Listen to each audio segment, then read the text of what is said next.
Hello, everyone. Tonight we are walking across a freezing prehistoric plain where your breath would snap midair like icicles, and the only heat is coming from underneath, not from lava or fire, but from soft, flickering strands of fungi that glow like something out of a low-budget sci-fi movie. You're trailing behind shadows, big ones.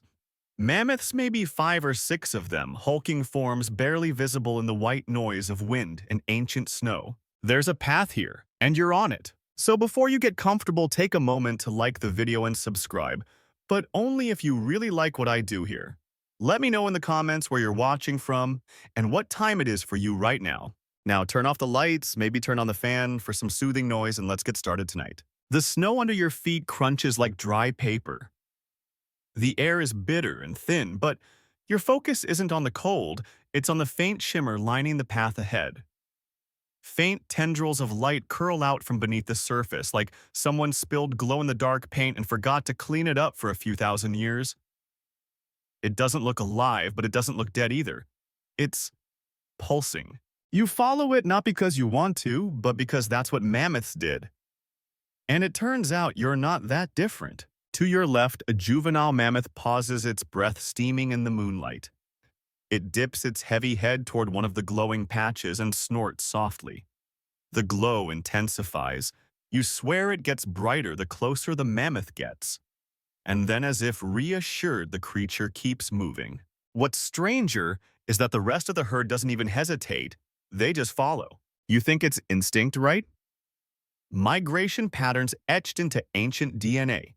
But here's the twist. This trail, the one you're on, isn't the safest route. It bends through jagged terrain, tight passes, wind tunnels that could shred skin.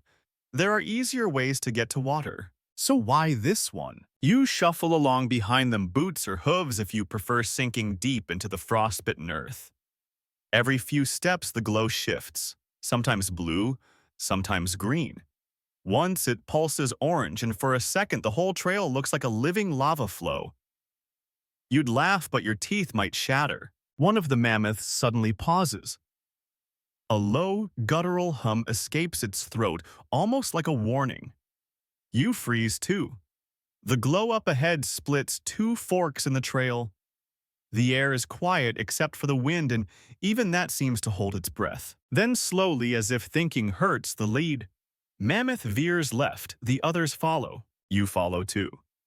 Because what else are you going to do? The odd part, historians still debate whether this behavior was learned or inherited. Whether mammoths were taught by their elders to follow these trails or if they were simply drawn, like how humans stare at fire. Or click on suspicious links at 2 a.m. And if you're wondering if any of this glow-in-the-dark trail stuff is made up, it's not. Bioluminescent fungi are real. Armillaria malea, Mycena chlorophosomphalotus nidiformis, glowworms of the fungal world. Some even appear in fossil records. A handful of them still thrive today in remote, undisturbed forests, nowhere near mammoth stomping grounds, sure, but you get the idea. The glow doesn't just look cool, it meant something. Here on this path, glowing fungi weren't background decoration, they were a signal. A breadcrumb trail, a glowing promise, keep moving and you'll find water. But it wasn't always a promise kept. You see something strange just ahead, deep gouges in the earth, not fresh. Old, weather-worn, like something massive hesitated. Maybe turned around. Maybe fell. You can't tell, the snow half buries everything like nature's version of selective memory. And just beyond it, the glow intensifies again, this time, arcing along a narrow cliff that hugs a frozen ravine.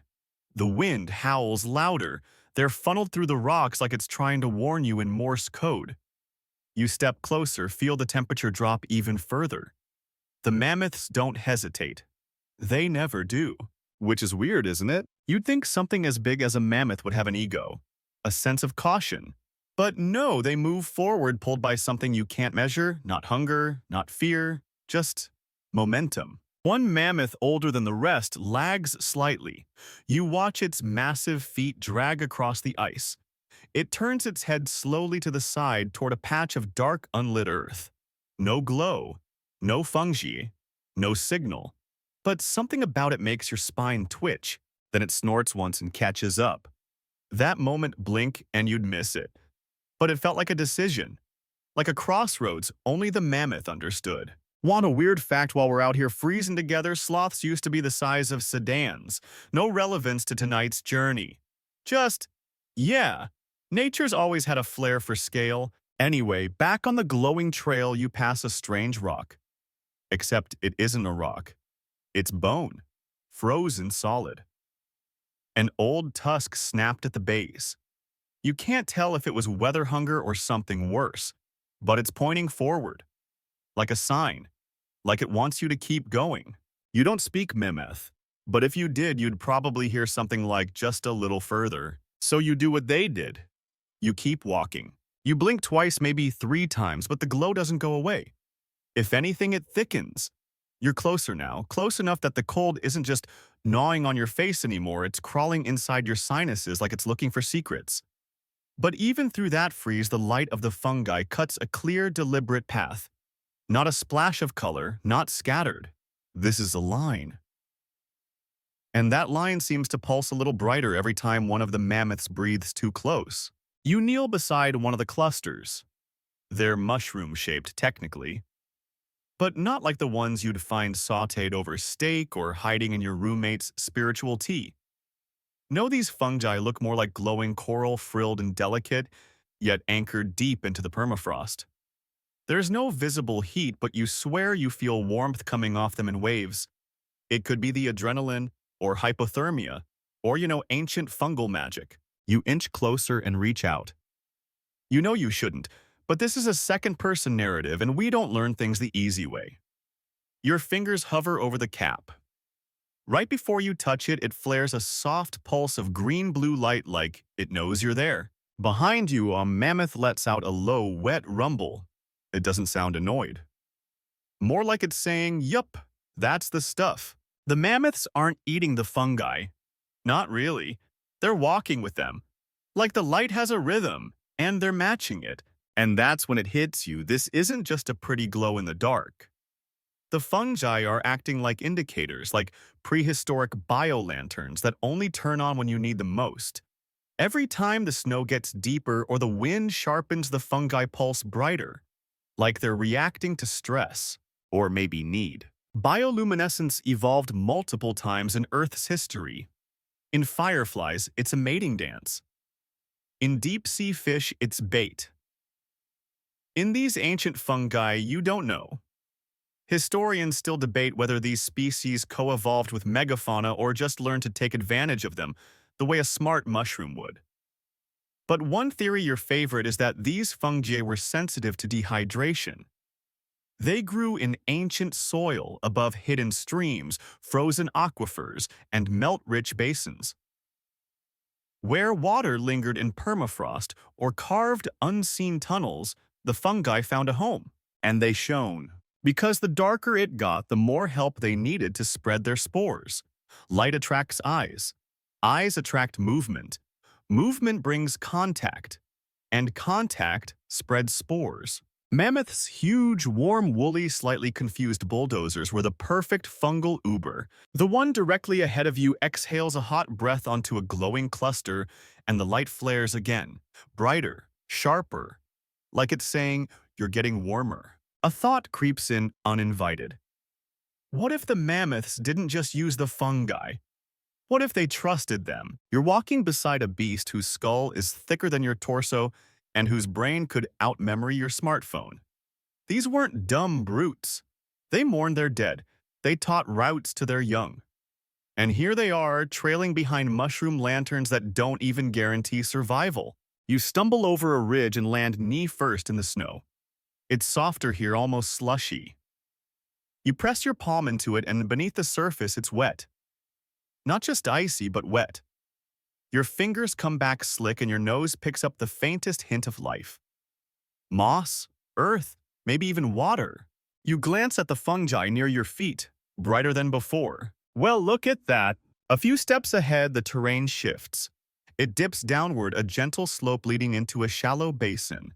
The light intensifies again, blooming along the edge like runway lights at the world's coldest airport. The mammoths don't pause. They just continue one after another into the hollow.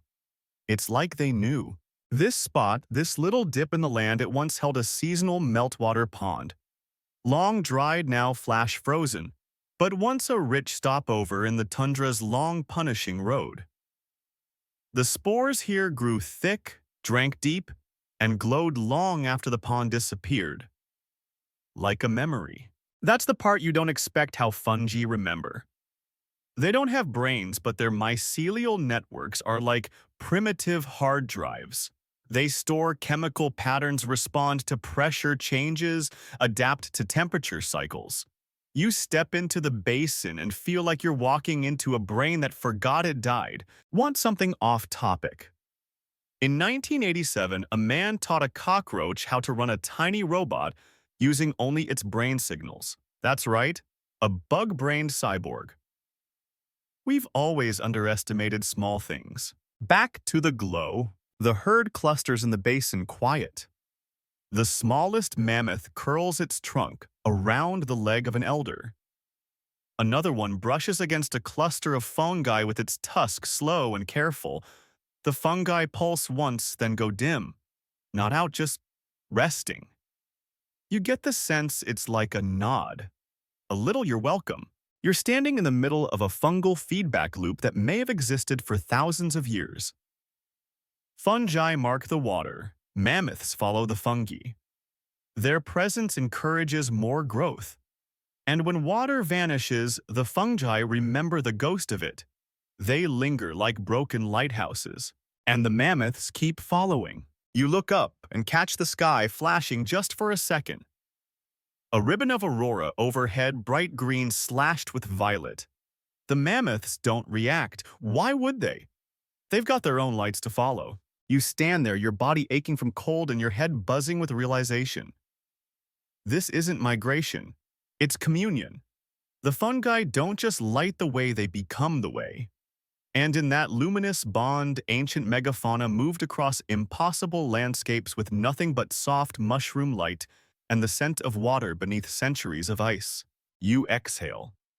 The mist floats up, catches the glow, and disappears. And still the mammoths walk. The snow is different here. It crunches less like paper and more like slush on velvet.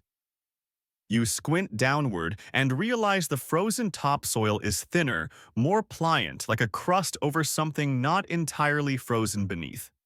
The fungi grow thicker too, their glow no longer isolated to neat patches, but sprawling tendrils stretching between mammoth footprints. It's like the ground itself is remembering something, and the fungi are trying to remind it. You're still walking, still trailing the herd, but there's a quietness now, an expectant hush in the air. Like you've crossed into some unspoken boundary and even the wind knows to whisper. Ahead, one of the mammoths stops. Not in fear, not in fatigue, but reverence. Its head turns slowly, trunk lifted in a small arc. And there beneath its wide-set feet, a bloom of fungi pulses with a gentle rhythm like a heartbeat, trying to sync with the beast's own. You kneel down and dig a few fingers into the soil. It's damp. Not just melted from sun or trampling. This is something older. The kind of wet that carries memory. And you realize this is a water pocket. A hidden reservoir once sealed in ice, now thawed just beneath the surface. Historians still debate whether mammoths actively searched for subterranean water or simply stumbled upon it through ritualized paths. But these fungi, they don't stumble. They grow only where the microclimate allows, on decaying roots, porous stones, old river channels that left their imprint in the soil chemistry. That's not luck. That's biohistory. You glance up as another mammoth joins the first. The pair doesn't drink. There's no visible water, but they linger, pressing their trunks to the soil, listening. And then you hear it too, a faint slosh, not from above, from below. It's not quite a sound, more like a feeling in your knees, a vibration through the ground. Water shifting deep beneath the crust like the earth just sighed in its sleep. You wouldn't hear it if you were moving, but the mammoths did. They always did. There's something poetic about it. This idea that ancient beasts followed the scent and sound of something invisible. But here, the fungi make it visible. They bloom only in places where groundwater once existed or still exists in cryptic pockets.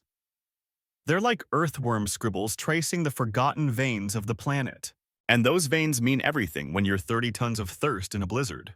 You walk a few more steps and notice the terrain change again. The snow turns crusty crystalline. Your boot sinks into it and you hear a quiet crack. Ice shell. Thin layer. Underneath it, mud. No standing water, not anymore, but recently melted. This was a seasonal thaw site. And judging by the glow curling through the patchy ground like frost-laced nerves, the fungi remember it well. Want a strange, possibly irrelevant fact while we're ankle-deep in historical soil? Memory. Scientists in Siberia once extracted a 30,000-year-old plant seed from permafrost and grew it into a flower. The plant literally woke up and bloomed after 3 ice ages. So yeah, things beneath the ice don't always stay dead. Back to the mammoths. They're quiet, no trumpeting, no stomping, just slow movement like they're wading through a church of silence. Each step lands near a glowing patch, not directly on them, but beside, as if out of respect. You wonder how many generations taught that, or if the glow taught it all by itself. And then you see it, a tusk, buried beneath the snow angled strangely. You brush it off cautious. It's old, cracked from time, yellowed by minerals, but it's lodged in a way that tells a story this mammoth didn't fall. It knelt. You glance around. The terrain dips in a soft cradle, half surrounded by low rocks, almost like a basin. And at the center, the fungi burn brightest not in size but in color. Not blue this time, but a dusky violet like bruised light. This was a watering site, not a big one. Maybe a melt pocket that only opened for a week each year. But that week it fed generations. And when the water finally vanished, the fungi stayed. You stare at the glowing patch and realize it's not a memory for you, it's a memory for them. The mammoths, a biological signal that the place once offered life, that it might again. Because to a creature that migrates across continents, a maybe is better than a never. You press your hand into the glowing patch. It's warm, not hot, but warm like breath on a mirror. And underneath the soil parts like wet sponge, not deep, just enough to let something old exhale. There's a beauty to that kind of resilience. Water that disappears, fungi that remember, mammoths that listen. You stand up and for a moment everything aligns. The glow beneath your feet, the tremble in the soil. The herd paused, heads bowed like monks before an altar. And that sound again, deep, faint. The whisper of water and earth. You're not following the trail anymore. You are the trail. The herd moves again slowly at first, like someone turned the world's volume knob down and forgot to switch it back up. You follow their lumbering forms as they veer east away from the easy slope, away from a path worn smooth by generations. Instead, they edge toward a narrow cut in the ridge, one flanked by sharp stone and cluttered with wind-thrown debris. It's not a sensible choice. You blink up at the stars and wonder what kind of logic guides a 10-foot-tall creature away from safety. Maybe the same logic that makes you open an ancient cellar door in a horror movie. You know it's a bad idea. You feel it, but you're already halfway down the stairs. The fungi don't argue. They glow brighter. These are boulder patches now denser, more defiant. They twist up through ice-coated rocks and cling to cliff roots like veins of light. You pass one cluster that almost seems impatient. The edges curl upward, reaching for the heavy legs of the mammoths as though urging them on. One calf steps too close and stumbles. The ground shifts beneath it, a small collapse, a trick of loose gravel and old snow. The calf doesn't cry out, but it snorts in surprise. Instantly, 2 adults close in, flanking it on either side, trunks touching its back in reassurance. You hold your breath, heart thudding in sympathy. But the calf regains its footing and the trail presses forward. The safer route would have been the pass behind you, a gentler path well-worn familiar. Mammoth bones have been found along routes like that. Not just fossils, but orderly remains, as if the herd circled back to mourn. Paths handed down storylines etched into migration and memory. And yet they're choosing this glow-guided cliffs and unpredictable ridges. Historians still debate whether this kind of behavior signals cultural evolution in mammoths. Were they capable of ritual deviation? Did they at some point choose novelty over instinct? Or was the glow of the fungi too compelling to ignore? You crouch beside a particularly vibrant patch. It hums softly, not in sound but in presence. Its glow shifts subtly with your proximity. Brighter when you exhale, dimmer when you pull away. You realize this isn't just a lure. It's a conversation, a chemical call and response that you're barely capable of hearing. So maybe that's it. Maybe the fungi offered a shortcut, or a secret, or just a different kind of safety, the kind only desperate animals understand. The wind picks up and slices across your face like a jealous blade. You pull your coat tighter, watching the mammoths press into the ravine. The walls narrow, funneling sound. Their steps echo. A rock slips and tumbles. You count seconds until it hits bottom.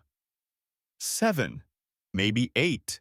You don't feel better afterward. Still, the glow continues. And now you notice something even stranger. The elders hesitate, not long, just a beat, but enough to clock it. They glance toward the ridge above where no fungi grow, then back toward the glowing trail. It's a conversation in body language, a quiet vote. Then the matriarch steps forward head high and the rest follow. That hesitation. That was tradition calling. They ignored it. There's a weight in that moment, one that clings to your thoughts like fog on fur. These animals have memory handed down through movement. When to turn, where to pause, what smells mean danger. You're watching them override all of it for the sake of a strange light in the dark. One might call that evolution, or faith. You trip on a loose stone and land hard on your side, breath knocked out. The snow bites your cheek, but something under your palm glows faintly. It's not fungi, it's ice. Clear, flawless ice, thin as paper, and cold enough to bite nerves. Beneath it, black water unmoving. A hidden stream like a ribbon tucked under the earth. You blink at the discovery chest still heaving and glance up. The fungi led you here. So yeah, maybe the mammoths were onto something. Want a little side note while you catch your breath. Jellyfish can survive being frozen. Some species turn into tiny glassy buttons waiting for better conditions, like the fungi, like the water, like everything out here that's more patient than you. You stand brushing off the ice. Your fingers are numb, but your pulse is warming up again. The mammoths are a few lengths ahead, now disappearing into the narrowing cut of the ridge. You jog to catch up, feet slipping occasionally. One of the younger mammoths glances back. You imagine it saying something like, "Don't fall behind. The light doesn't wait forever." You smirk, a little delirious from cold and altitude, but there's truth in it. These glowing fungi aren't just offering light, they're rewriting the herd's sense of direction. You see it now in how the matriarch chooses junctions, not based on scent or memory, but the strength of the glow. You see calves learning it. Not just following their elders, but scanning the edges for luminous hints. It's not just migration anymore, it's improvisation. And that's terrifying, because it means the old rules are breaking down. The path that once meant survival might now mean starvation, or worse. The fungi don't know what climate change is. They only know where water used to be. That was enough for a while. You pause beside a gnarled root covered in pale fungi. You brush away the frost and see something carved into the stone below. It's not human, just a scraping, maybe from a tusk, maybe from an antler. But it's deep, intentional. A mark left during a decision. You follow the mammoths into the ravine where even moonlight doesn't reach. Only fungi. like a string of stars pulled low to the ground, winding between rocks and ghosts of past glaciers. No turning back now. You're deeper into the ravine now, a cut in the earth that feels less like a path and more like a throat. And you're not walking anymore, you're being swallowed. The mammoths press forward in silence, their breath rising in clouds that catch the faint green glow like steam escaping a machine too old to explain. It should be peaceful, but it's not, because the youngest calf has wandered ahead. You spot it easily half the size of the adult's ears, too big for its head feet, slapping a little too loudly in the snow. It's following a small offshoot of fungi curling up the side of the rock face, separate from the main trail. The glow is subtle, more violet than green, like a quiet voice saying, "Hey, come look at this." The calf listens. Of course it does. You reach out uselessly as if your human hands could redirect a creature that weighs as much as a jeep. The herd notices, but only just. One of the adults lets out a low rumble, a warning that vibrates more than it echoes, but the calf continues its slow, deliberate climb. You follow, slipping on a hidden patch of ice, catching yourself on one knee. Ahead, the calf pauses at the lip of a narrow ledge where the glowing fungi form a perfect crescent, as if placed there by an artist with a sense of drama. It lifts its trunk, testing the air. Then a shift. The snow gives, just a few inches but enough.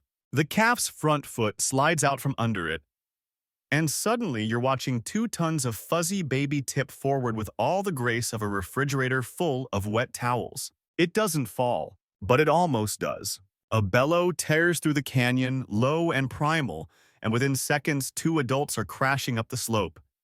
The glow flares with each heavy footfall, and you see the calf step backward, trembling. The rock groans. You smell something sharp in the air, wet mineral, and crushed mycelium. And then nothing breaks. The herd gathers the calf wedged between protective trunks and flaring ears. They don't scold. Mammoths weren't big on tough love. They just surround. But the lesson is clear. Even the light can lie. You ease back down to the main trail, breath caught somewhere between your lungs and your teeth. The fungi below your boots flicker, as if aware they've just misled a member of the herd. Maybe they're sorry. Maybe they're indifferent. You don't get a vote either way. Historians still debate whether mammoths experienced adolescence the way modern elephants do: rebellion, boldness, thrill-seeking. This calf just gave its opinion. Sometimes curiosity is louder than wisdom. The ravine curves sharply now, narrowing to barely a mammoth width across. The walls sweat faintly warmer here, lined with tangled veins of roots and moss. You press your hand to the stone. It's almost soft, not in texture, but in temperature, like it remembers summer. Or like something beneath it wants to remember. The fungi thicken along the base. Some grow straight from the rock face in elegant curls, others stretch out across the path like spilled embroidery. And here's the strangest part: they're quiet. Not dim, not absent, just quiet. If the earlier glow was a chorus, this stretch is a lullaby. The herd slows steps, tentative, heads low. You follow, pacing your breath to match theirs. The youngest mammoth keeps close this time, ears flicking trunk, nervously tracing the edges of the glow. You see something then carved into the slope ahead. A narrow opening, not a cave exactly, but a hollow, shaped by time, ice, and the slow violence of wind. The glow leads inside, not a suggestion, but a command. And for the first time, the herd hesitates, not the adults. The young. One calf plants its feet. Another lets out a small, uncertain trumpet.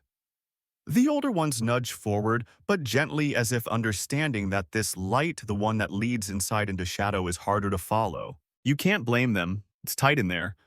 Uneven. Unknown. You peer into the hollow and feel the press of air shift around you, like stepping into someone else's story. And that's the risk, isn't it? The fungi don't know what age you are. They glow the same for the fearless and the fragile. But mammoths, they know, they sense hesitation, and they respond. The matriarch turns back, her massive brow, furrowed trunk lifted. It hangs there like a question. The youngest one answers by stepping forward. You all go in. Want a bizarre detour while your shoulders brush against stone and ancient spores tickle your ears. Octopuses have been observed punching fish out of apparent spite. No reason, just a sudden jab mid-hunt. If that's not intelligence, it's at least personality. And if sea creatures can have a bad attitude, mammoths can absolutely make decisions about safety trust and when not to follow glowing mushrooms. Inside the hollow, the glow pulses brighter, reflecting off wet stone like a subterranean aurora. The air is thick not with decay, but with history. You smell soil that hasn't touched open air since humans figured out how to use fire for something other than screaming. The youngest mammoth brushes against the wall and knocks loose a patch of fungi. It falls crumbling into dust before hitting the ground. Spores rise like steam. You try not to inhale, you fail, and something shifts. Not in your body, in your hearing. For a moment, the water returns. That deep, impossible slosh beneath everything. And just like that, you understand what the calf was feeling, that need, that pull. Sometimes the glow lies, but sometimes it's almost telling the truth. You emerge from the hollow with the herd stepping out into an open expanse of stone and mist. The air is warmer here. The fungi are fainter. But you've made it through. Barely. You step into the clearing, blinking through rising mist that curls like slow smoke around your legs. The herd fans out cautiously, testing the air with their trunks eyes wide and scanning the darkened tree line that frames the basin. The fungi here are thin, faint patches pulsing with the lethargy of a low battery. The light is enough to move by, but not enough to feel confident. And then silence sharpens. You feel it first, that prickling on the back of your neck. You look up, perched along the boughs of the ancient skeletal trees, owls. Not the polite googly-eyed ones you see printed on your grandma's apron. These are giants. Pale, long-winged sentinels with shoulders as wide as foxes. Their feathers glow faintly with stolen light like they've been watching the fungi too long and started to remember it. They don't blink. They don't move. You try not to either. One of the mammoths lifts its head slowly, trunk mid-sway, and locks eyes with a perch-bound specter above. There's no warning, no signal, just acknowledgement. The kind two ancient things might share when passing in the dark, neither quite predator, neither quite prey. Historians still debate whether the giant owls of the late Pleistocene were truly apex creatures or just clever scavengers. What's clear is that they knew the migrations, knew when herds slowed, knew when calves stumbled, and maybe, just maybe, they knew the glow too. You try not to make eye contact with the closest one. It's as big as a man, not tall big. Shoulders hunched, feathers ruffled against the cold, a face shaped like a coin pressed by something that forgot what eyes are for. It stares at you anyway. The herd freezes, the air stills, and the fungi begin to glow brighter. Not wildly, not in warning, just brighter. You glance down. The spores throb beneath your boots, pulsing with something like rhythm, like breath. The mammoths shift weight uneasily. One calf edges behind its mother. Another lets out a squeaky trumpet which echoes far too long for comfort. The owls don't move. Not yet. But you get the sense they're waiting, and that's the part that unnerves you. Not the talons, not the stillness, the patience. These creatures have waited in the dark since long before you were born, and they'll wait long after. The fungi have drawn you into their space, but the owls, these watchers, they were already here. You press forward with the herd, keeping close, boots crunching delicately. The glowing trail resumes through the clearing, threading low between rocks and brittle brush. You wonder if the owls followed it here too, if they learned to wait at these glow gatherings like spiders at dew-lit webs. Here's an odd fact to distract you. Owls can rotate their heads up to 270 degrees without injuring themselves. It's not magic, it's vertebral adaptation and specialized arteries. Still terrifying to watch, especially when 5 of them do it at once. You freeze. They're not reacting to you. They're watching the calf, the same one that wandered earlier. It's edging a little too close to the trees. The glow is weaker there. Just a thin smear of a bioluminescence across frost-hardened leaves. A false lead. You open your mouth, but your voice sticks. Then the matriarch moves. She steps between this calf and the shadowed grove with a low, reverberating grunt that sounds like someone rolling thunder in their chest. The owls don't flinch, but they don't advance either. A standoff played in breaths. The fungi you notice fade again, as if deciding this is no longer their scene. Which might be true. Maybe the glow has limits. Maybe the fungi led, but they do not protect. Protection is the herd's job. You exhale. The calf finally reading the room, or maybe the tone of the air, retreats to safety. The tension breaks. The owls don't leave, but their posture shifts, less hungry, more passive, as if this time they'll let the living go on. But you get the distinct sense that if that calf had taken one more step, you keep moving. Slowly, carefully. The glow picks up again further down the clearing, and the mammoths follow like a choir falling back into rhythm after a discordant note. You think about the relationship between the three parties: mammoths, fungi, owls. Each ancient, each adaptive, each with motives stranger than survival. What if the fungi weren't just leading the herd? What if they were luring the owls too? It's not a comfortable thought, but neither is history. You reach the far edge of the clearing. The fungi light up like a welcome sign, curling into a soft spiral along the stone wall. The owls remain behind. They don't chase. They don't follow. They simply watch. You feel their gaze on your spine long after you've turned away. One of the younger mammoths stumbles briefly. No injury, just tiredness, and the others pause to wait. That's the difference here. No one gets left behind. You realize the glowing fungi aren't enough, not on their own. Without the herd's memory, its judgment, its watchers and matriarchs, this would all be nonsense. Pretty light. Empty promise. You glance back once more. The owls have not moved, but one lifts its wings slightly, just enough to remind you what it could do if it chose to. You don't wave. You don't speak. You just keep walking and pretend you're not part of the food chain tonight. You wake up, kind of. You weren't sleeping exactly, just dazing, walking on autopilot. The kind of trance you fall into on a long road trip where the lines blur and the music turns into weather. Except here, it's the pulse of the fungi that plays DJ. A beat every few steps, a flicker of green-blue in the corner of your vision, like a lighthouse stuttering through fog. Then the trail dies, just like that. One patch flickers out, then another. You blink and stare at your feet. No glow, just snow. Dry packed and disinterested. Up ahead, the lead mammoth stops. Her massive body freezes in place, ears wide. The others fall silent behind her. You do the same. It's like someone pulled the power plug out of the tundra. The herd waits. You wait, but nothing glows. And here's the unsettling truth: this has happened before.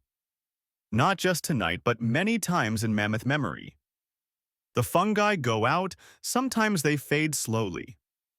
Sometimes they just vanish. The difference is this time it happens in a place where no elder has a clear opinion. There's no passed-down detour, no ancient smell of water, no slope that whispers, "We've done this before," just darkness and choice. The matriarch takes a few tentative steps forward. Nothing responds. The air remains still.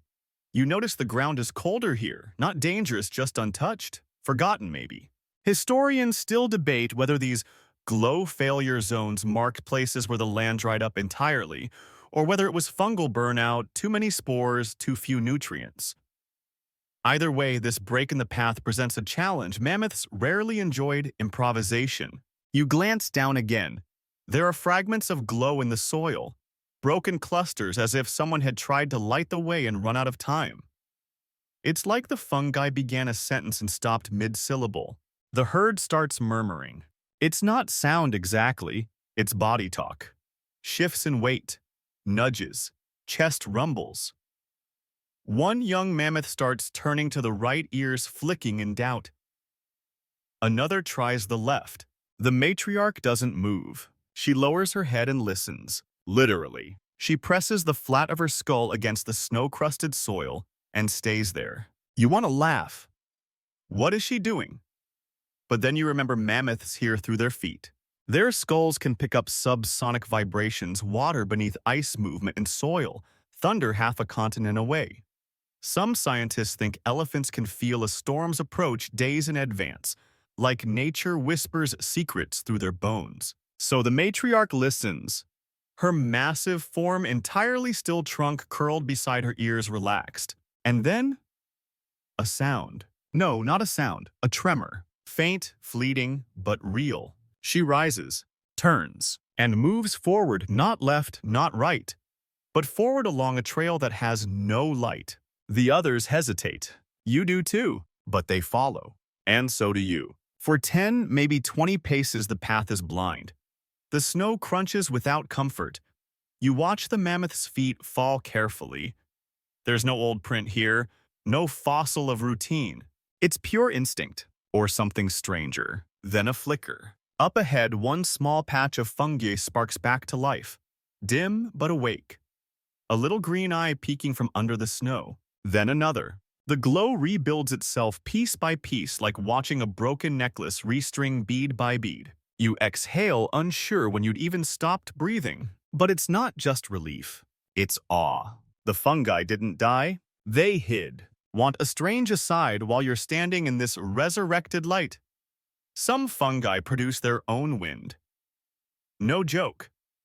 Sterium hirsutum, for example, uses evaporative cooling to generate micro-air currents that help spread its spores.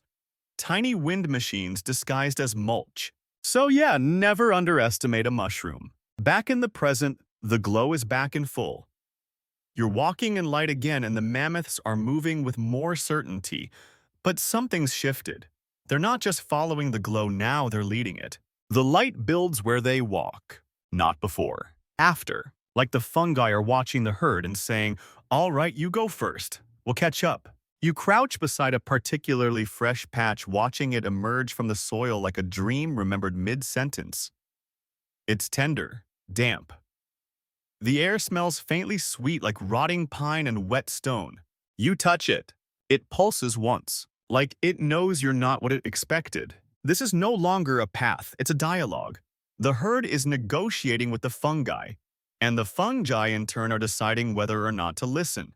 And yet here you are, all moving forward again, one glow at a time. It's funny in a grim way how dependent these ancient creatures became on something that has no loyalty. The fungi don't care.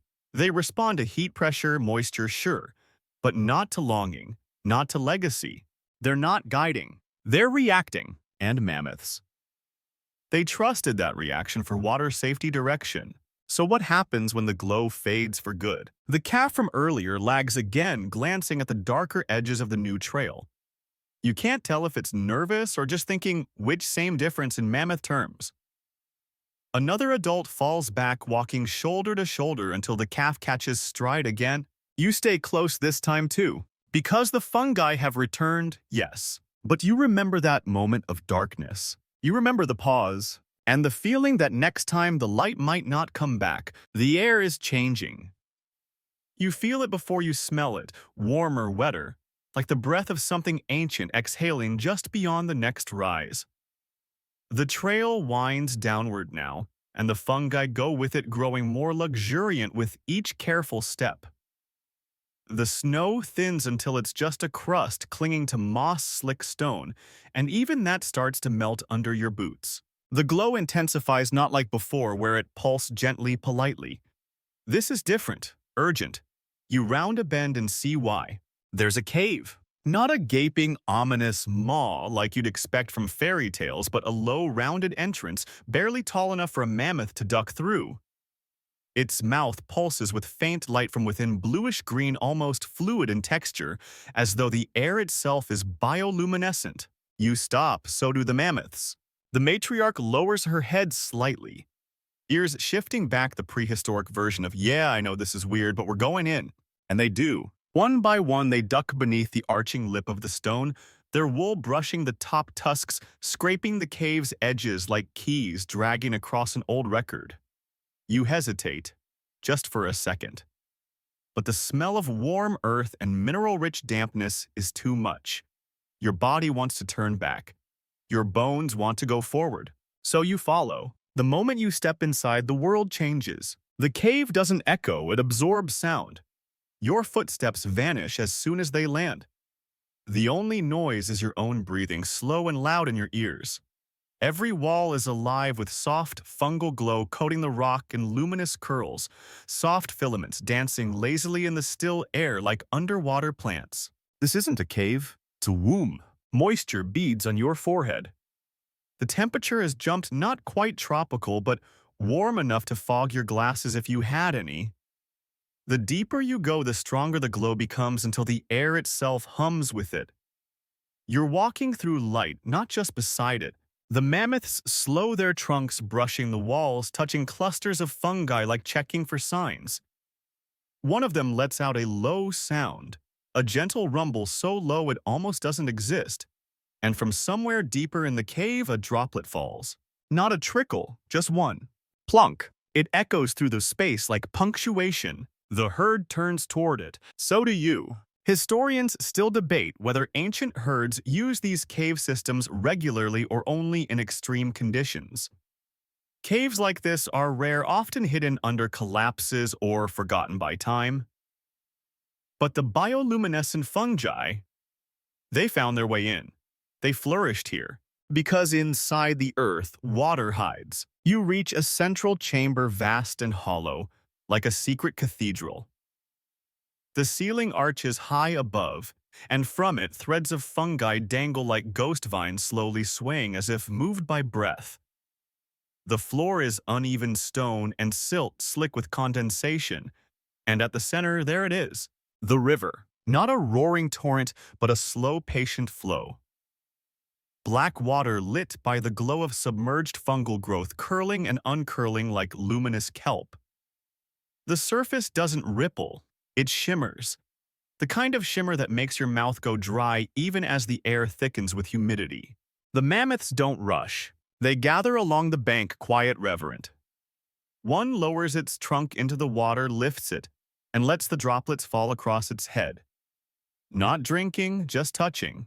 Like checking a memory for accuracy. You crouch beside the pool.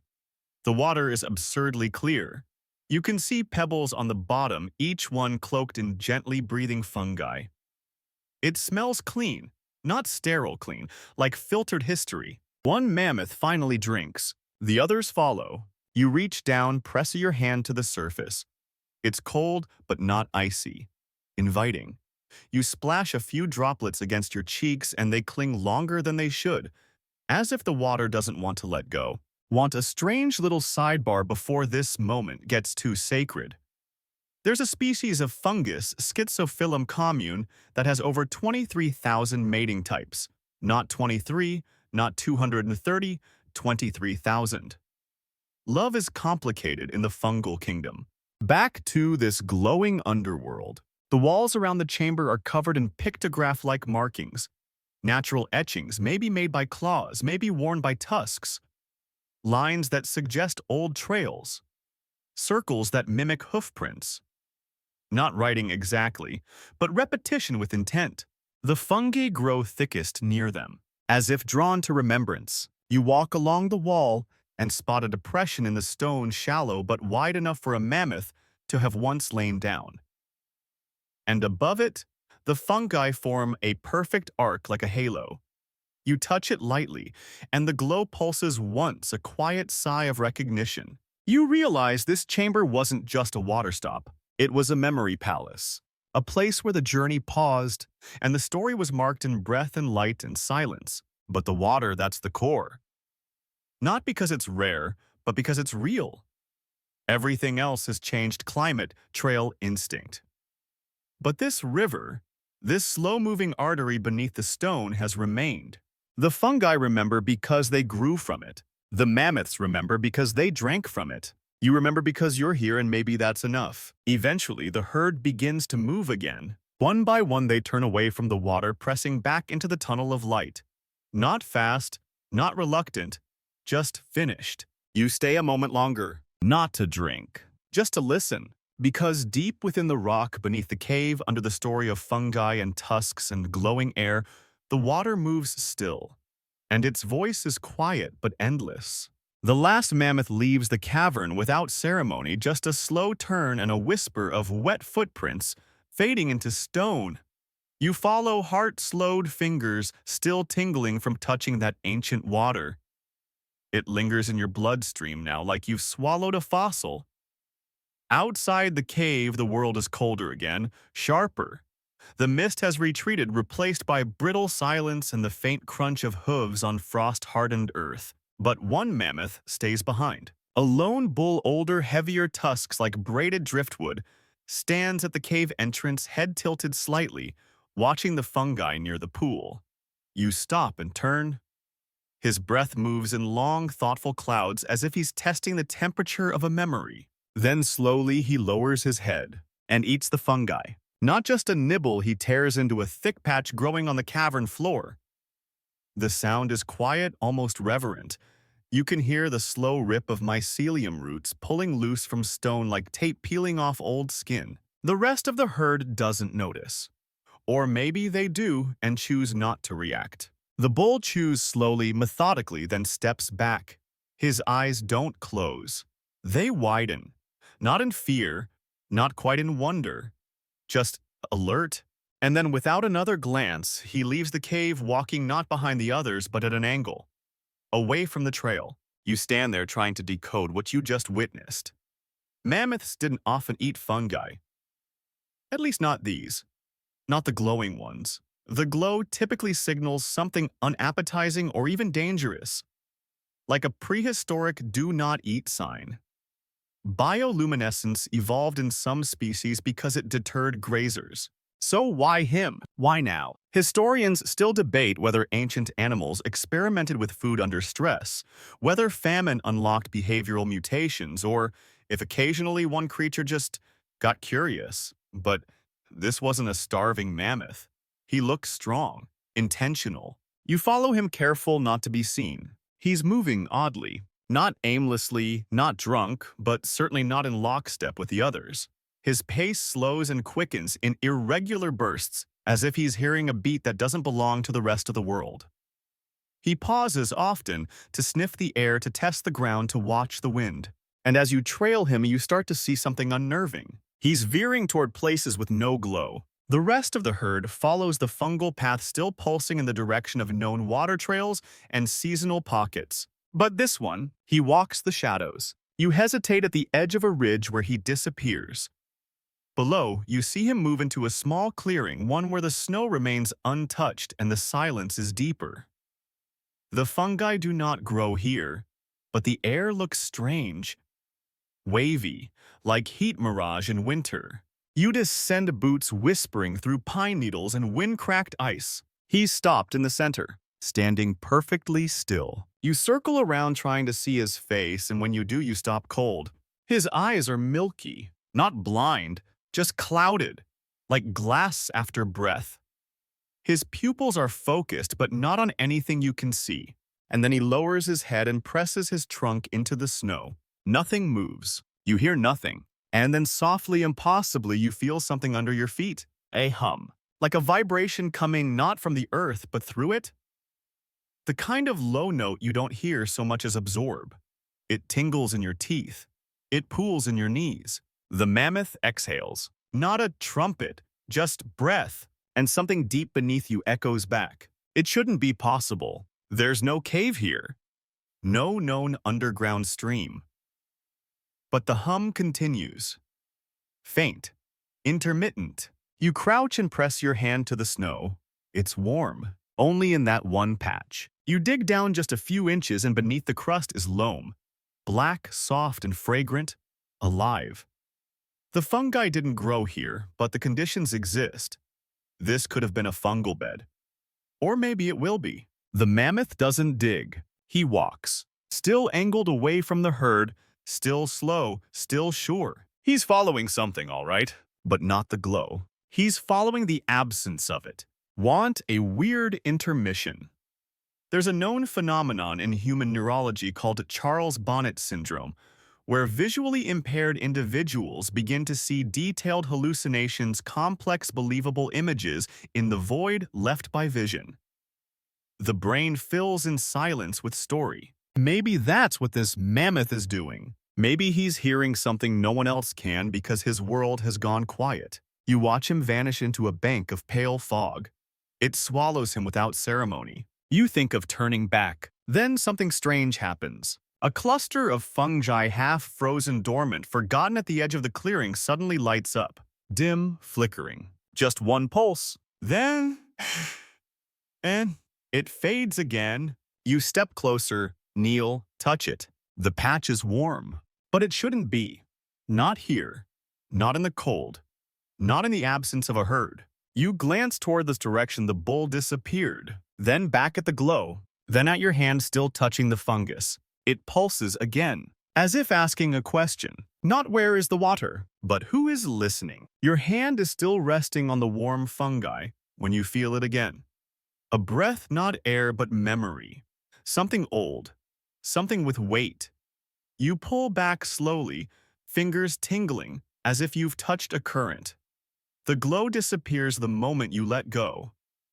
Not a dramatic fade, just a soft, disappointed blink. You rise to your feet and look toward the fog that swallowed the mammoth bull. It's silent now. No footsteps, no wind, just a kind of auditory vacuum like the world is holding its breath. You inhale deeply and instantly regret it. Spores. They hit your sinuses like invisible glitter clinging to the walls of your nose, coating your tongue with the taste of soil and ozone. You feel it seep into your head, not pain exactly, but pressure. Like the inside of your skull is softening around the edges. And then, the echoes begin. Not loud, not distinct, just faint rhythms almost like a heartbeat, but not yours. The fungi beneath your feet pulse with it. That same slow throb, that same subterranean song, and whether it's the spores or the silence or the faint warmth in your chest, you start to understand something. This isn't sound, it's memory. The fungi aren't guiding the mammoths toward water. They're reliving water, replaying the resonance of streams that once carved through this soil, echoing the hydraulic ghosts of rivers long since frozen or fled. And in those echoes, something else survives the herd's belief in those places. You stagger slightly. The earth doesn't spin, but your body suddenly feels out of sync, like your blood's trying to flow at the pace of something much, much older. You hear a whisper in your bones. It says, keep walking. You do. The trail ahead is faint. The fungi don't form a clean line anymore. It's more like scattered punctuation marks. A comma here, a pause there, enough to guide, not enough to guarantee. The mammoths are still moving. You catch up to them in another shallow basin where the air turns thick again and the ground becomes spongy. This place is louder. Not with sound, but with impressions, the feeling that something has happened here 1,000 times. The herd fans out in silence, stepping through patches of dim light trunks, brushing the surface. You realize something else: they're not following the fungi anymore. They're checking it, testing it. Like you test the temperature of bathwater. Like you test a memory. One calf kneels beside a patch of glowing moss and presses its head against it. The glow flickers, then steadies, then disappears. The calf stands and walks on. The patch doesn't reignite. You crouch beside a different cluster and place your palm over it. This one reacts. It flares gently, and you feel a vibration in your knees, a familiar tremble. Water. Still here, deep down, maybe unreachable, maybe locked under permafrost, but present. And the fungi remember. This is the secret, isn't it? These bioluminescent organisms didn't just act as road signs. They were archives. They logged temperature fluctuations, moisture levels, root activity, mineral traces. Every patch is a snapshot of the land's heartbeat over millennia. Historians still debate whether mammoth migration routes were passed down purely through behavior, or whether the environment itself provided the script. You're starting to think it was both. The herd didn't walk blind. They walked with the ghosts of rivers. You shift your weight and feel another vibration. Louder this time. Not water, not quite. Thunder. You glance upward. The sky is an even sheet of silver, heavy and indifferent. But far in the distance, a low growl rolls across the clouds. The mammoths pause. Ears lift, trunks rise. They listen. You do too. And you realize something unnerving. The fungi flare brighter just before the thunder. Coincidence? Maybe. But you remember that pressure in the cave. The way the spores responded to heat. The way they glowed brightest near buried flow lines. Could it be they're also attuned to atmospheric shifts? Could fungi predict storms the way mammoths feel them through the ground? You want to laugh, but the idea is less silly the longer you sit with it. Fungi have survived 5 extinction events. Some species can detect changes in air pressure and shift their growth patterns accordingly. Some can even sense magnetic fields. What if these ancient colonies responded to barometric changes and stored those reactions in their growth cycles? What if thunder was part of the language? You stand slowly. The air crackles softly, not lightning, just static, but enough to make the hairs on your arms rise. The mammoths start moving again, and so do you. As you walk, you notice that each step creates a subtle echo in your joints, a ghost of vibration. The spores have settled in your nose, your lungs, your bloodstream probably. You should be worried. But instead, you feel connected, not poisoned, attuned. You think of a strange fact you once read in 2008. Researchers hooked mushrooms up to an old computer and recorded their electrical activity. The output resembled language, pause, rhythm, emphasis, as if the fungus wanted to talk. Here in this prehistoric landscape, it doesn't want to. It is. It speaks through light and warmth and resonance. Through glow that flickers with memory and stone that hums with rainfall from 10,000 years ago. The calf pauses again, trunk lifted, eyes fixed forward. You squint into the fog and see something tall, too thin. A standing stone. No, a skeleton.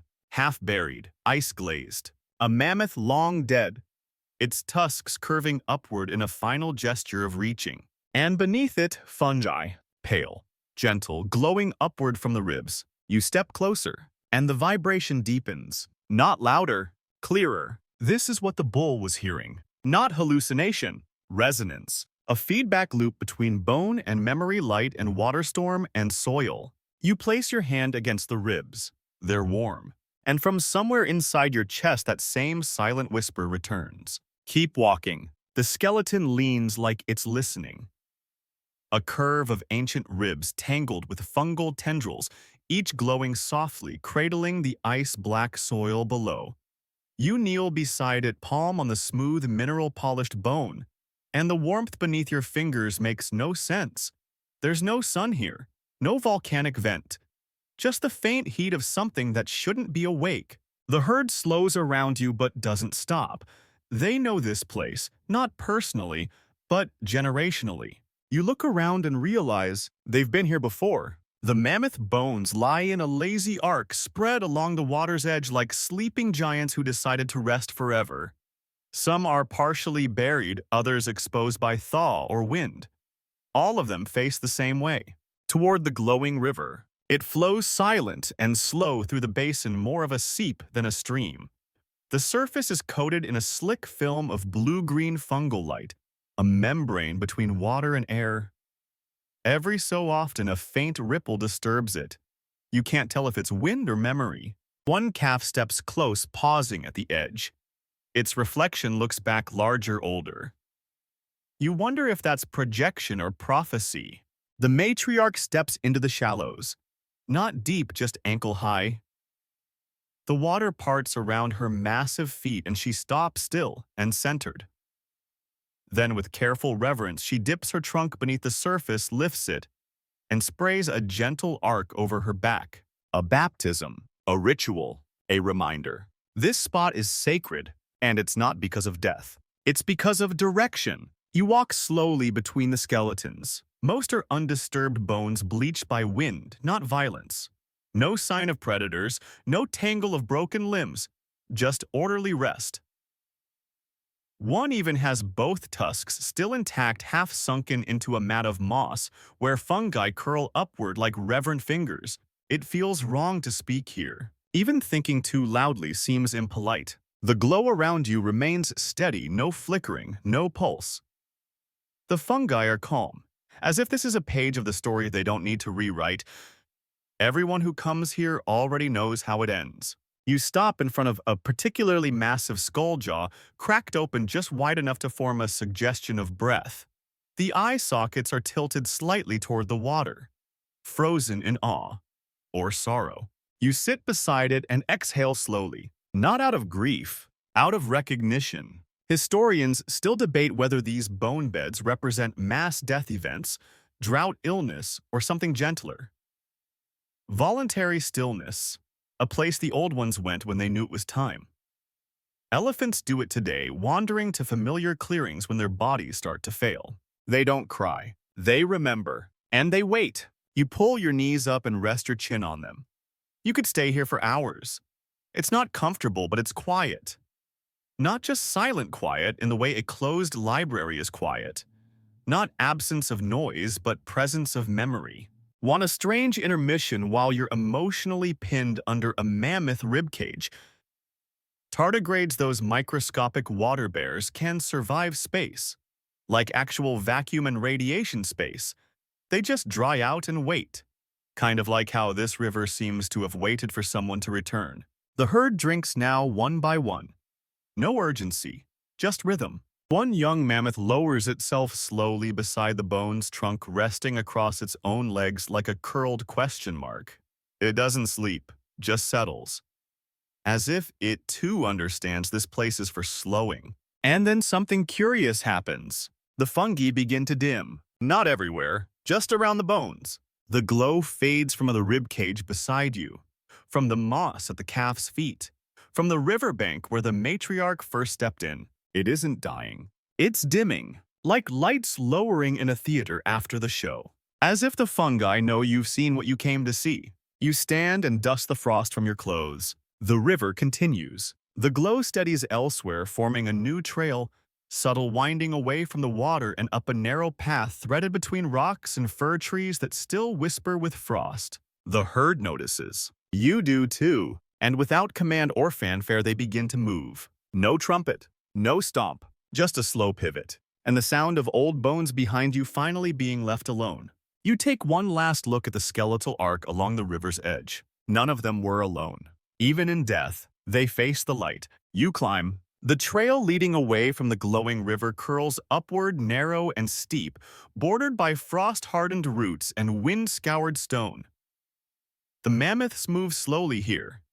Not because they're tired, though they surely are, but because something about the air feels heavier now. Denser, more serious. The fungi remain visible but dimmer, like they're holding their breath.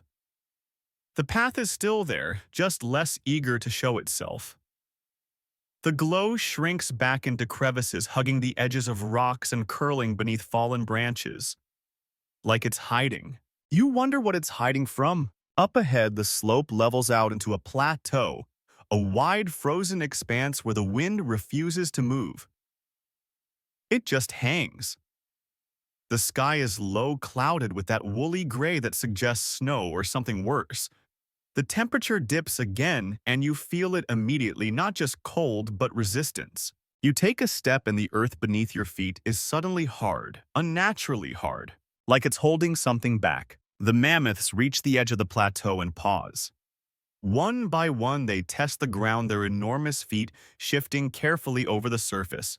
There's no snow here, no ice, just a smooth crust of earth, solid, sealed. You bend down and tap it. Crack! Not a break, just a sound, a refusal. This should have thawed. Everything around it has begun to warm, however slowly. But this patch of ground remains locked, like it signed a separate agreement with the Ice Age. The fungi along the perimeter pulse faintly confused. They try to grow. You see their threads peeking through cracks in the stone. But the crust denies them. The matriarch steps forward. She tests it. She waits, then steps back. Not out of fear, out of respect. This isn't just frozen land.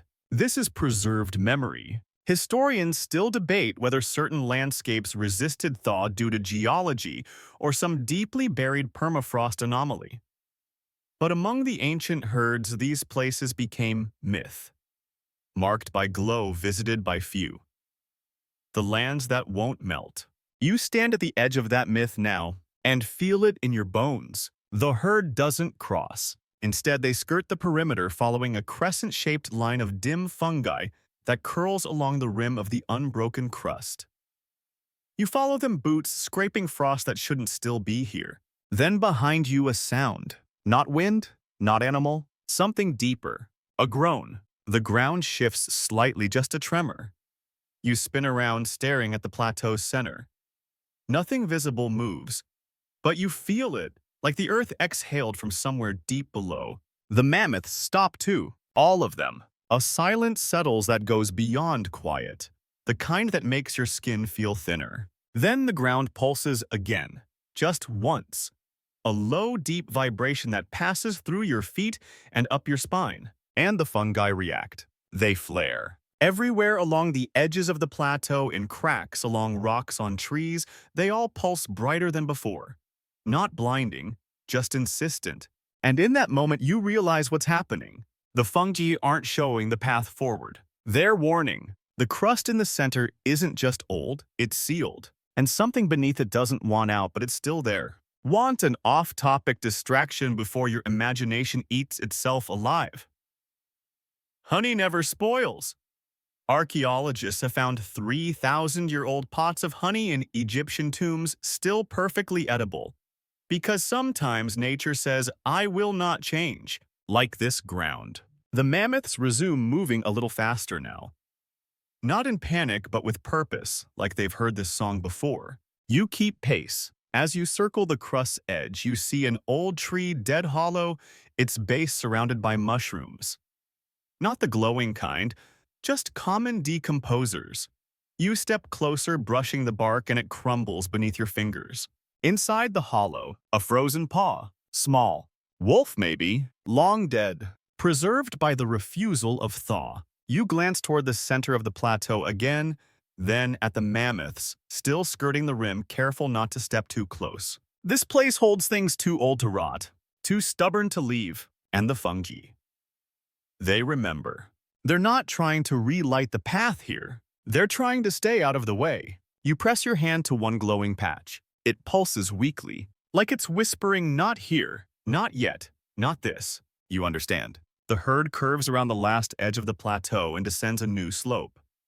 The temperature rises slightly. The wind returns, brushing your face like a friend you forgot you missed. The crust disappears behind you. You don't look back. Because some stories weren't meant to be told. Some just wait. The wind changes before the sky does. A hush lifts off the ridge and you catch it warmth. The faint, trembling fingers of pressure dropping like the world has stopped pressing down and started pulling. You look up. The clouds are churning now. They're not passing. They're gathering. The mammoths know. They don't speed up exactly. But their bodies shift into that survival posture, heads. Low trunks, coiled ears, flattened. Even the calves stop meandering. The path beneath your feet is softening again, fungi glowing brighter with every step. And then thunder. It rolls not from above, but from the side, like the sound took a detour through the hills before deciding to announce itself. The ground hums soft at first, then firmer. The fungi flare again. You're not imagining it anymore. The glow responds to the storm, and not in panic. In rhythm, each roll of thunder is followed by a brighter pulse along the trail. The fungi seem to anticipate the pressure shifts, as if the air has told them secrets. As if the clouds are part of the story now, and the fungi know how to read them. One calf stops and lifts its trunk toward the sky, not in fear, curiosity. Then another. Soon the whole herd pauses. The matriarch turns her massive skull ever so slightly toward the storm. Not away from it. Toward, you squint at the horizon. The clouds have collapsed into dark towers, and the air smells like iron and wet stone. A wind comes through low, fast, and full of warnings. You expect the mammoths to turn. They don't. They advance. And that's when it hits you. The storms follow the fungi. Or do the fungi call the storm? Historians still debate how megafauna tracked weather systems. Some believe They had internal barometers, biological senses that registered electromagnetic shifts. Others argue they simply read the land better than we do, cloud angles, wind tone, the scent of lightning. But this is different. The fungi don't just glow brighter in storms. They summon them. You step beside one particularly thick cluster and it's warm. Actually warm. Not geothermal warm, not microbial warm, electrically warm. Like the inside of a charged wire. You pull your hand back, the glow pulses once. Then thunder strikes again. You feel the air split. The pressure dips fast and the herd moves faster. They're not fleeing. They're timing it. The fungi become runway lights, now bright, bold, stretching across the hills like neon veins. The herd sticks to them with precision. Every glowing bend marks higher ground. Every flickering cluster signals a drop. You realize the fungi have mapped the safe zones, not based on terrain, based on storm history. These aren't just luminous mushrooms. They're weather memory. Want a curious detour while lightning thinks about striking something important. There's a fungus called Cladosporium sphaerospermum found on the walls of Chernobyl. It doesn't just tolerate radiation, it feeds on it, thrives, grows faster under stress. Imagine that fungi that love destruction. Here, maybe it's the same principle. Thunder comes, the spores wake up, lightning strikes, they listen, and then they glow. Back in the present, the storm begins to break open. Rain falls not heavy but pointed. Thick drops that hit with sound. The mammoths don't flinch, their coats matte slightly, their tusks shine. The glow becomes almost violent now. Saturated light spills across the trail, coating rocks and roots. Your boots splash into shallow puddles filled with shimmering spores. They don't scatter, they swirl, almost playfully like they know the rhythm of every drop. The matriarch stops at a rise and surveys the land below. You step up beside her. What you see steals your breath. A valley, flooded, shallow, and filled with light. The rainwater flows down the slopes in thin, glowing streams. The fungi have spread everywhere, their bioluminescence activated by the rainfall, turning the entire basin into a flickering wet web of guidance. The mammoths descend. They follow the brightest lines. You stand at the crest, soaked, blinking against the wind, and watch the dance of water and spores below. Lightning flashes. For a moment, everything freezes in white. You see their silhouettes, each framed by light. This isn't survival. This is choreography. The storm feeds the fungi. The fungi light the path. The mammoths walk it. You're watching a system older than strategy. A language deeper than instinct. One pulse, one rumble, one step at a time. You descend into the glowing valley like you're stepping inside the memory of a thunderclap. The air here is thick with rainfall and ionized silence. The kind of charged quiet you only get when nature is actively listening. Beneath your boots, the water glows in webs, each ripple carrying threads of blue-green light away from where you step, as if the spores are gently disagreeing with your presence. The herd fans out through the shallow floodplain. No panic, no urgency, just movement fluid and slow. They walk as though they've done this hundreds of times. And maybe they have. Maybe not in their own lives, but in the lives of those who came before. You're no longer sure when memory ends and instinct begins. The glow spreads wider now, drifting away from the mushrooms themselves carried by the moving water. You see it in puddles and along the banks of temporary creeks, a flowing fluorescence that makes the whole valley look like a living topographic map. Every glowing line marks a low point, a flow channel, a way forward or a way back. And that's when it hits you. There is no destination. The trail loops. The glowing path bends gently. Around a ridge, climbs toward another slope, then disappears briefly into a cluster of wind-stunted trees. You trace it with your eyes. It reconnects with a line of spores you passed 3 days ago. Or was it time here bends with the weather? You frown, then walk to the highest rock you can find and look back.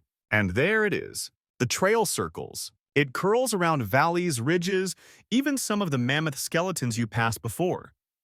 The brightest fungi grow along points where the herd has lingered the longest. Watered, most breathed, most died most. It doesn't lead to something, it leads through. This migration isn't linear. It's a loop. You climb down from the rock and follow the herd again. The storm is fading now, drifting off towards some other part of the map. But the memory of it lingers. The spores sparkle in the soaked ground, a residual charge, like chalk outlines left behind by light itself. One calf steps beside you and snorts its trunk, slapping the water. The glow ripples outward. You see faint trails of spores caught in its wet fur, clinging like glitter on party guests. You realize this is how the loop is maintained, not just by soil, but by movement. The mammoths carry the spores from place to place, on their fur, on their skin, on their breath. They don't just follow the path, they maintain it. Every step, every splash, every wallow in the mud continues the map. And the fungi. They oblige. Because it's not a path. It's a relationship. Historians still debate whether ancient megafauna left trails in the landscape deliberately by ritual, by repetition, or if the land simply adapted to their presence. But here you see both. The land shapes the herd shapes the land.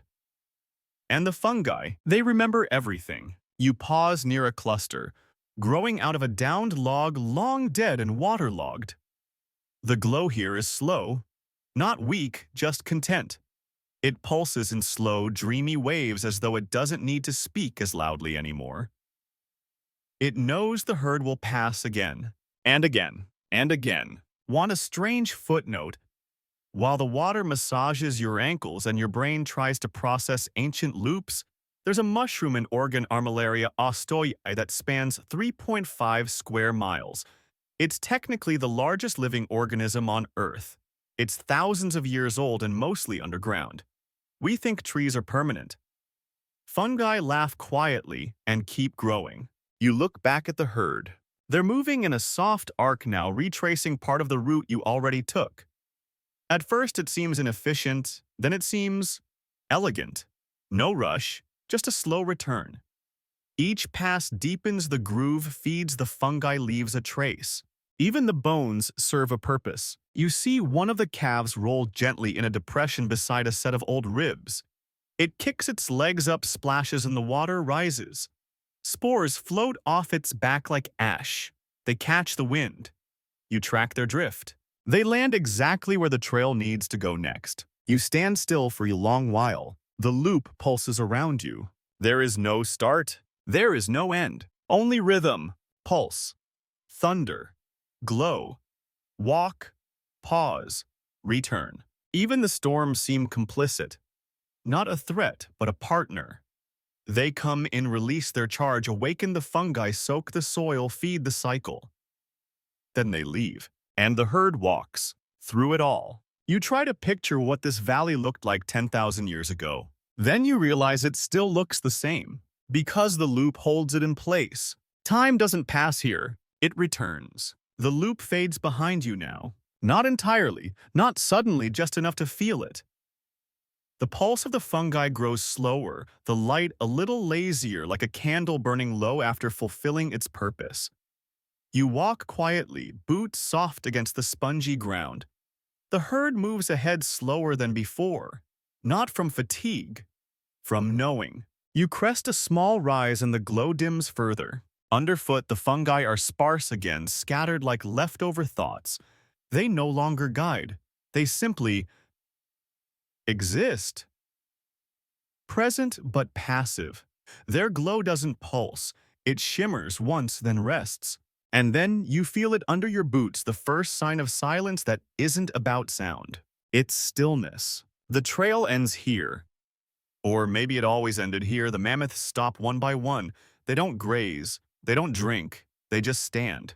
Together. The matriarch raises her head and exhales one long, slow breath that curls into the cooling air. She lowers her trunk to the ground and touches the last faint patch of fungi near her feet. The glow responds, but not in brightness, in fading. Softly, the light recedes beneath her touch. The colors retreat into the soil, into the veins, into the memory that birthed them. One by one, the other fungi patches follow suit, dimming, dissolving. You take a step forward and look down. The light fades beneath your feet too, not in panic, in peace. You crouch and press your hand into the earth.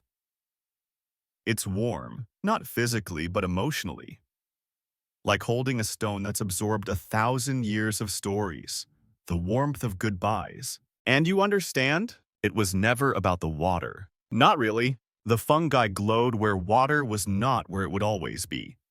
The mammoths followed because they remembered what the light meant, not because they knew what was ahead. And when the light fades, they don't panic. Because they've learned to let go. That's the true purpose of the loop. Not just to survive, but to remember then release. Historians still debate whether the extinction of mammoths was sudden or slow, whether it was climate or humans, or a quiet decision made over generations to stop walking the loop. But here at this final glowing point, it doesn't feel like extinction. It feels like completion. The calf curls its trunk beneath itself and lies down gently beside the matriarch. Another settles nearby. The others remain standing motionless, as if listening to the land go quiet one final time. Even the clouds have cleared. The stars blink on slowly like old friends arriving late to a farewell. The fungi are nearly gone now. Just faint echoes, soft glimmers. Then, nothing. You exhale. Your breath fogs, but not from cold. From something else. Grief, maybe. Gratitude, also maybe. You rise heart steady. The mammoths don't move, and neither do you. There's nowhere left to go, and that's okay. This journey was never meant to lead somewhere. It was meant to be walked. The ground beneath you remembers every step. And now so do you. The glow has faded, and so has the path but not the story. What you've walked through tonight wasn't a migration. It was a loop of memory, a luminous circuit that ancient mammoths followed not out of instinct alone, but trust. Trust in the fungi that marked old water, trust in the storms that recharged the trail, and trust in the land that still hummed with echoes of rivers past. The glowing fungi didn't promise survival, they simply offered reminders. Water was once here, and sometimes that's all it took. The herd walked the loop not for certainty, but for rhythm, for return. Every storm, every thunderclap, every bone left by a riverbed fed the next cycle. The fungi grew from decay and rain and memory. The mammoths carried the spores forward not just on their backs but in their behavior, in their silence. And you, the quiet observer, have now taken one more step in that loop. You felt the stillness beneath the crust that won't thaw. Watch the stars blink on as the fungi dim beneath your feet. You've stood among skeletons that didn't mark tragedy but completion. The journey wasn't to find water. It was to remember it. To remember how to walk. To remember how to stop. And now you've reached the quiet edge of that loop. It fades behind you softly. And that's the point.